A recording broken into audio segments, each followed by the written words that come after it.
9 মাসের রক্তক্ষয়ী যুদ্ধ, এসেছে রক্তিম বিজয়, লাল সবুজ পতাকা। কিন্তু বিজয়ের মহান স্থপতি তখনও বন্দী পাকিস্তানের কারাগারে। আপামর মানুষের অধীর অপেক্ষা, তুমুল চাওয়া প্রিয় নেতার ফেরার। অবশেষে দীর্ঘ 9 মাস কারাভোগের পর এক বুক স্বপ্ন নিয়ে 1972 সালে 8 জানুয়ারি পাকিস্তানের কারাগার থেকে মুক্তি পান শেখ মুজিবুর রহমান। সেদিন সকাল 6:30টায় তিনি পৌঁছান লন্ডনের হিথ্রো বিমানবন্দরে। সকাল 10টার পর থেকে বঙ্গবন্ধু কথা বলেন ব্রিটেনের প্রধানমন্ত্রী এডওয়ার্ড হিথ, ভারতের তৎকালীন প্রধানমন্ত্রী ইন্দিরা গান্ধী সহ অনেকের সঙ্গে। পরে ব্রিটেনের বিমান বাহিনীর একটি বিমানে করে পরের দিন 9 জানুয়ারি যাত্রা করেন দেশের পথে। 10 জানুয়ারি পা রাখেন সদ্য স্বাধীন দেশে। তবে বাঙালি নিরাশ করলেন না এই অবিসংবাদিত নেতাকে, বরণ করে নিলেন সাধ্যমতো।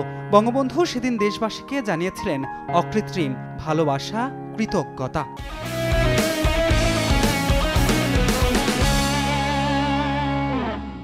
যে মাটিকে আমি এত ভালোবাসি, যে মানুষকে আমি এত ভালোবাসি, যে জাতিকে আমি এত ভালোবাসি, আমি জানতাম না সে বাংলায় আমি যেতে পারবো কিনা। আজ আমি বাংলায় ফিরে এসেছি, বাংলার ভাইদের কাছে, মায়েদের কাছে, বোনদের কাছে।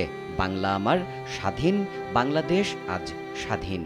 1972 সালের 11 জানুয়ারি বঙ্গবন্ধুর সভাপতিত্বে এক বৈঠকে সিদ্ধান্ত হয় দেশের সংসদীয় ব্যবস্থা চালু করার। 12 জানুয়ারি দেশের রাষ্ট্রপতির পদ থেকে সরে প্রধানমন্ত্রীর দায়িত্ব নেন বঙ্গবন্ধু। স্বাধীন দেশের রাষ্ট্রপতি হিসেবে দায়িত্ব পান বিচারপতি আবু সাইদ চৌধুরী। এছাড়া মন্ত্রী হিসেবে শপথ নেন আরও 11 জন। সেই দিনই বুঝিয়ে দেওয়া হয় কার্যভার। 1972 সালের 14 এপ্রিল পর্যন্ত সব ধরনের কৃষি জমির খাজনা মওকুফের সিদ্ধান্ত হয়। একই সঙ্গে দেশের জাতীয় সঙ্গীত এবং রণসঙ্গীত নির্ধারণ করা হয়। এরপর শুরু দেশ গঠন। তবে মরার উপর খাড়ার ঘা হয়ে আসে দুর্ভিক্ষ। শেখ মুজিব বিদেশি সহায়তার করেছিলেন উপযুক্ত ব্যবহার, আর তাতেই ঘুরে দাঁড়ায় পুরো দেশ। এছাড়াও দেশকে এগিয়ে নেওয়ার দৃঢ় প্রত্যয় ছিল শেখ মুজিবের। অস্থায়ী শাসনতন্ত্র আদেশ জারি, আদমজি জুট মিল উদ্বোধন, আমদানি নীতি ঘোষণা, ইসলামিক ফাউন্ডেশন গঠন, গণপরিষদ আদেশ জারি সহ বিভিন্ন উদ্যোগ নেন বঙ্গবন্ধু। 1972 থেকে 1975 এ সময় বঙ্গবন্ধু দেখিয়েছেন যুদ্ধবিধ্বস্ত একটি দেশকে নিয়ে কিভাবে ঘুরে দাঁড়াতে হয়। অনেক বিশেষজ্ঞের মত, স্বদেশ প্রত্যাবর্তনের পর বঙ্গবন্ধুর গৃহীত পদক্ষেপ আজও দেশের অগ্রগতির মূল অনুপ্রেরণা।